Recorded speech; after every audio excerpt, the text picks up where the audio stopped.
Good morning. EIA environmental impact assessment അതോടുകൂടി നമ്മളുടെ third model തീർന്നു. തേർഡ് മോഡലിൽ നമ്മൾക്ക് ഡെഫിനറ്റ് ആയിട്ട് ചോദിക്കുന്ന ഒരു ചോദ്യമാണ് ഒരു കേസ് സ്റ്റഡി.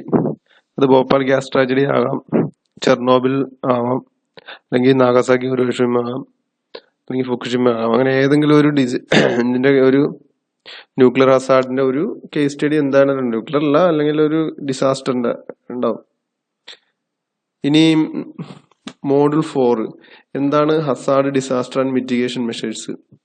അതായത് ദുരന്തങ്ങൾ എങ്ങനെ ഉണ്ടാവുന്നു, ദുരന്തങ്ങൾ ഉണ്ടാവാനുള്ള കാരണം, അതിന്റെ മിറ്റിഗേഷൻ എന്ന് പറഞ്ഞു കഴിഞ്ഞാൽ അതിനെ എങ്ങനെ നമ്മൾ ടാക്കിൾ ചെയ്ത് നിർത്തുന്നു, അതിന്റെ റെമഡിയോ അല്ലെങ്കിൽ അതിൽ നിന്ന് ആളുകളെ എങ്ങനെ രക്ഷിക്കുന്നു, അങ്ങനെയുള്ള കാര്യങ്ങളാണ് നമ്മൾ മോഡൽ 4 പഠിക്കുക. മോഡൽ 4 ആദ്യത്തേത് define hazard, disaster, vulnerability, risk and capacity. ഇതൊക്കെ എന്താണെന്നാണ് മോഡൽ 4 പഠിക്കുക. Hazard is any substance or phenomenon or situation which has the potential to cause disruption or damage to the people, their property, their service and their environment. അവിടെ നമ്മൾ പഠിക്കേണ്ട hazard എന്ന് പറഞ്ഞാൽ any substance or phenomenon or situation, ഒരു സബ്സ്റ്റൻസോ ഫിനോമിനോ സിറ്റുവേഷനോ, phenomenon എന്ന് പറഞ്ഞ സംഭവങ്ങൾ, which has the potential cause of disruption, damage to the people, their property and their service and the environment. മനുഷ്യർക്ക് പ്രശ്നങ്ങൾ ഉണ്ടാക്കുന്ന എല്ലാ കാര്യങ്ങളും നമ്മൾ ഹസാർഡ് എന്ന് പറയണം. ഇപ്പൊ നമ്മൾ പറയില്ല ചില കെമിക്കൽസ് ഒക്കെ ഹസാർഡസ് ആണെന്ന്, ചില ഗ്യാസസ് ഹസാർഡസ് ആണ്. ഇനി disaster, a sudden accident or natural catastrophe that cause great damage to loss of life. Sudden accidents of natural catastrophe, അതായത് അതൊക്കെയാണ് ഡിസാസ്റ്റർ എന്ന് പറയാ. ഡിസാസ്റ്റർ എന്ന് പറഞ്ഞാല് നമ്മൾ പറയണ ഡാം പൊട്ടുക, വെള്ളപ്പൊക്കം, എർത്ത്, ഇതൊക്കെ ഡിസാസ്റ്റർ ആണ്. Vulnerability, vulnerability is a concept which describe the factors or constraints of an economic, social, physical and geological nature which reduce the ability to prepare for the cope up with the impact of hazards.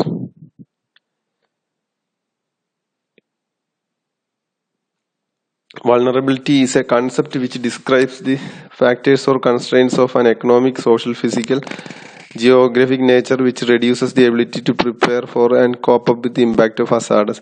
അതായത് വൾണറബിലിറ്റിയുടെ simple ആയിട്ടുള്ള ഉദാഹരണമാണ് something is vulnerable എന്ന് പറഞ്ഞു കഴിഞ്ഞാല് അത് ലോലമാണെന്ന് പറയില്ല, നമ്മൾ പരിസ്ഥിതി ലോല പ്രദേശങ്ങൾ എന്ന് പറയുന്നത്. അതായത് വൾണറബിൾ അതിന്റെ ഡെഫിനേഷൻ ആയിട്ട് പറയുന്നത്, നമ്മൾ വൾണറബിലിറ്റിയുടെ ഒരു എക്സാമ്പിൾ പറയുമ്പോൾ നിങ്ങൾക്ക് കാര്യം മനസ്സിലായി. ഡെഫിനേഷൻ നിങ്ങൾ പഠിക്കുക. Vulnerability is a concept which describe the factors or constraints of an economic, social, physical or geographic nature which reduce the ability to prepare for and cope up with impact of hazards. അതായത് ഞാൻ പറഞ്ഞില്ല, ഹസാർഡ്സിനെ deal ചെയ്യാനായിട്ടുള്ള ആ സ്ഥലത്തിന്റെ കഴിവ്, മനസ്സിലായില്ലേ, അതിനെയാണ് നമ്മൾ വൾണറബിലിറ്റി എന്ന് പറയാ. ഇനി കപ്പാസിറ്റി, ഇപ്പൊ എത്തില്ല. Capacity, the resources, means and strength possessed by person, community, society or countries which enable them to cope up with, withstand people or prevent, mitigate or quickly recover from the disaster. Capacity എന്ന് പറയുമ്പോഴത്തേനും the resources, means of strength possessed by the person, community. Capacity എന്ന് ഉദ്ദേശിക്കുന്ന എല്ലാ കേസിലും capacity എന്ന് ഉദ്ദേശിക്കാം. ഇപ്പൊ നമ്മൾ പറയാണ്, ഒരു സ്ഥലത്ത് ഒരു വെള്ളപ്പൊക്കം ഉണ്ടായി കഴിഞ്ഞാൽ അവിടെ രക്ഷിക്കാനായിട്ട് എത്ര ആളുകൾ വേണം അല്ലേ, അതൊരു കപ്പാസിറ്റിയാണ്. അവർക്ക് എന്തുമാത്രം ഫുഡ് വേണം, ആ ഫുഡിന്റെ ക്വാണ്ടിറ്റിയും ഒരു കപ്പാസിറ്റിയാണ്. അവിടെ എന്താണ്, അവർക്ക് രക്ഷപ്പെടാൻ എത്ര ബോട്ട് ഉണ്ട്, ഇതൊക്കെ നമ്മൾ കപ്പാസിറ്റി ആയിട്ട് കൂട്ടും.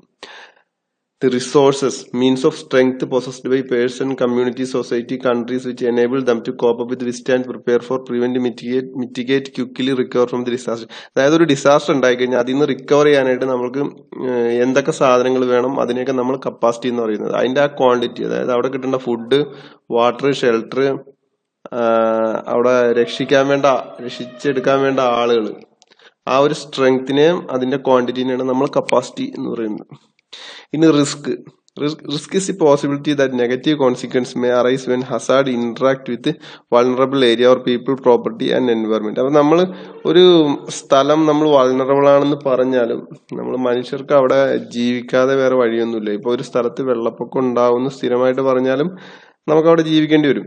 അപ്പൊ അതിനെയാണ് റിസ്ക് എന്ന് പറയുക. അതായത് ഇനി ആ റിസ്കുകൾ നമ്മൾ ഐഡന്റിഫൈ ചെയ്ത് വെച്ച് കഴിഞ്ഞു കഴിഞ്ഞാൽ നമുക്ക് ഫ്യൂച്ചറിൽ അവിടെ ഉണ്ടാവുന്ന കേസുകൾ. ഇപ്പൊ ചില സ്ഥലങ്ങള് ഉരുൾപൊട്ടൽ ഉണ്ടാവാനുള്ള സാധ്യതയുള്ളതെന്ന് പറയുമ്പോൾ അത് നമ്മൾ നേരത്തെ റിസ്ക് ആയിട്ട് ഐഡന്റിഫൈ ചെയ്ത് വെച്ച് കഴിഞ്ഞാൽ ഒരു മഴ ഉണ്ടാകുമ്പോഴോ അല്ലെങ്കിൽ വെള്ളപ്പൊക്കം ഉണ്ടാകുമ്പോഴോ നമുക്ക് ആ ആളുകൾക്ക് നമുക്ക് ഇൻഫർമേഷൻ പാസ് ചെയ്യാം, അവിടെ നിന്ന് മാറി താമസിക്കണം. അങ്ങനെ അതിനെയാണ് റിസ്ക് കാറ്റഗറീസ് എന്ന് പറയുന്നത്.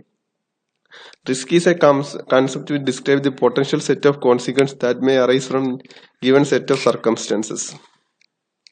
ഇനി മിറ്റിഗേഷൻ, അത് ഞാൻ പറഞ്ഞേ, ഈ മനുഷ്യരുടെ ഒരു സ്വഭാവം എന്ന് പറഞ്ഞാൽ ഇപ്പൊ വെള്ളപ്പൊക്കം ഉണ്ടാവും, ഉരുൾപൊട്ടൽ ഉണ്ടാവും എന്നൊക്കെ എന്തൊക്കെ പറഞ്ഞാലും നമ്മൾക്ക് ആ വക സ്ഥലങ്ങളിൽ താമസിക്കാതെ ഒരിക്കലും ജീവിക്കാൻ പറ്റില്ല. അപ്പൊ അവിടെയാണ് മിറ്റിഗേഷൻ എന്ന് പറയുക. മിറ്റിഗേഷൻ എന്ന് പറയുമ്പോൾ long term risk reduction measures taken prior to the impact of a disaster to minimise its effect. അതായത് ഈ സംഭവങ്ങൾ ഉണ്ടായി കഴിഞ്ഞു കഴിഞ്ഞാൽ അതിൽ നിന്ന് നമ്മൾ റിക്കവർ ചെയ്യാനായിട്ട് എന്തൊക്കെ ചെയ്യാൻ പറ്റും, അതിന്റെ ഒരു ഫ്ലോ ചാർട്ടാണ് മിറ്റിഗേഷൻ എന്ന് പറഞ്ഞു കഴിഞ്ഞാൽ. അത് വെള്ളപ്പൊക്കം ഉണ്ടായി കഴിഞ്ഞാൽ നമ്മൾ റെസ്ക്യൂ സേനയെ വിവരം അറിയിക്കും, കപ്പാസിറ്റിക്ക് അനുസരിച്ചുള്ള ഫുഡും ഷെൽട്ടർ ഉണ്ടെങ്കിൽ അത് അറേഞ്ച് ചെയ്യും. അങ്ങനെയുള്ള സൗകര്യങ്ങൾ ഒരുക്കാനുള്ള ഒരു ഫ്ലോ ചാർട്ടിനെയാണ് നമ്മൾ മിറ്റിഗേഷൻ എന്ന് പറയുമ്പോൾ.